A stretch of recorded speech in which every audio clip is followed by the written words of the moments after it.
This is lesson 17.7, and in this lesson we're going to discuss two different bow holds. You will use them both, and two different hand shapes on the bow. You will use them both. Okay? What I want you to do is actually try the exercises with a pencil first, because it's a little easier on a pencil. The only advantage of doing it with your bow is that you have your frog and your horsehair, and that helps to balance. You can use that to actually help you to do these exercises. With the pencil exercises, you'll find the pencil wants to roll in your hand, and you have to kind of fight against that. But you should be able to do it with the pencil, and you should be able to control it to the point where it doesn't roll in your hand, okay? With this video, you will need a toilet paper core, so I've got mine ready. All right. Okay, so the two bow holds are one that you use at your tip and one that you use at your frog. And it all has to do with where the lapping on the bow is going to contact your index finger. And I want to get my Sharpie. Hold on. You see, I've drawn two marks on my finger. One mark is closer to the base knuckle, and one mark is closer to the distal joint. This is the distal joint, and that's the proximal joint, I think. Anyway, closer to the base, closer to the fingertip. Okay? Now, when you're at your frog, you will contact this point right there. You'll be on this side of the knuckle. You don't want to be on the knuckle because that's not really comfortable. You'll be on this side when you're at the frog. When you're at the tip, you'll be over here. That will give you more power at the tip and more balance. Alright, so let me show you with my bow what I mean. I'm going to hold my bow extended out at the tip, and remember how your arm goes straight out front? Remember how we discussed that? So you can actually just hold your arm straight out front, just like you just punched something. Okay? Support your tip so that you don't have any extra stress. If I can just show you where, there we go, where my bow hand is contacting the lapping when I'm out at the tip. It's on that marking. Okay? So now I'm going to hold my bow kind of closer to the frog, and the bow is going in the exact trajectory that it would normally go if I were playing violin. And let me show you where it's contacting. Do you see how it's right on that marking now? Okay. So through the course of drawing a whole bow, your index knuckle is going to transfer over the lapping. You're going to go from being behind the bow more at the frog to being on top of the bow more. Now, I'm going to really exaggerate for a moment. God, this is hard. At the tip, I'm going to be actually on top of the stick like this. But at the frog, my bow is going to be back here, behind the stick, on top of the stick, behind the stick, on top of the stick. Okay? The reason I'm showing you this is because I want you to start utilizing bigger bows, and you've got it down. You've mastered the top half. We've been venturing down here, and that doesn't require anything real special, but now it's time that we start learning to utilize the last quarter of our bow, and that requires that you know about the two bow holds. Okay, frog, tip, frog, tip. Now, there's something I need to point out. That stays consistent. This marking will stay on the leather. the pad of your index finger stays right where it is. It does not move. Okay, frog, tip, frog, tip. The pad, it is adjusting a little bit, it's changing its angle, but it's glued. It's like glued. Frog, tip, frog, tip. Okay, now, toilet paper core. This is so that you don't get rosin on your clothing. And you're actually going to practice. Make a Sharpie marking on your finger. Okay? One on this section of finger and one on that section of finger.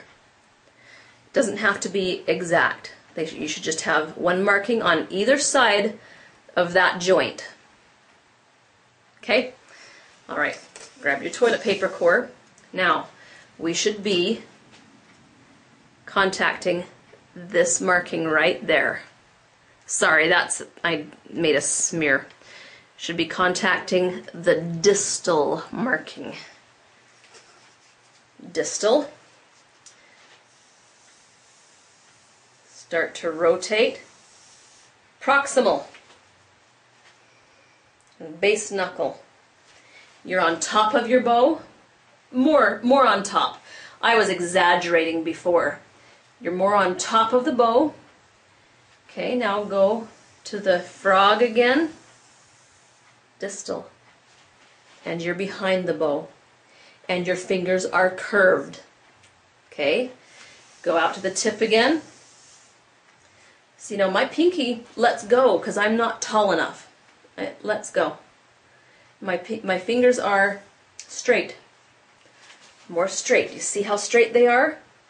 And I'm on my proximal mark. Proximal. At the tip. Okay, now let's go up to the frog again. Curl those fingers. And you're at your distal mark. That one. Okay? It's a very, very, very, very complicated and challenging technique to learn. It is. So just keep trying and it will eventually integrate into your body. It takes time. It really takes time. One other tip is the slant of the hand. Tip, frog. Tip, frog. Watch. Tip. See how the heel of my hand is up here? Tip, frog. Tip, frog. I made a mistake. I went frog, and I did a broken chicken wing. I just made a mistake. Don't do that. Tip, frog. Your elbow stays put. Some people teach this. Tip, frog. Tip, frog. I'm going to teach you to not do that. Tip, and your heel of your hand is up. Frog. This is where your pinky really has to know his job. The pinky is holding your bow. It's all thumb and pinky. Everything else is extra. It's all the pinky. Okay? At the tip, you don't even need the pinky. He can come completely off. That's all about index finger and the thumb. Pinky and thumb, index and thumb. Rotate out so the pinky's on top. Rotate flat. Rotate up. Rotate flat. Okay, I'm being repetitive on purpose. Let's try several just over and over. Okay, get your pinky curved. Make sure your elbow is more or less on a straight line with the rest. Not like this and not like this. Straight line. Maybe a little bit of a relax, but not broken. Here we go. Curve that pinky. Get by your distal joint. Make sure that the finger pad is contacting the leather. The lapping is on the middle distal marking. Okay. Down bow. Slant the knuckles. And you should have rotated to the proximal, the base marking. Okay. And up bow again. Okay. Down bow. Up bow. Down bow. Up bow. Down bow. Up bow. Down bow. Up bow. Down bow. Up bow.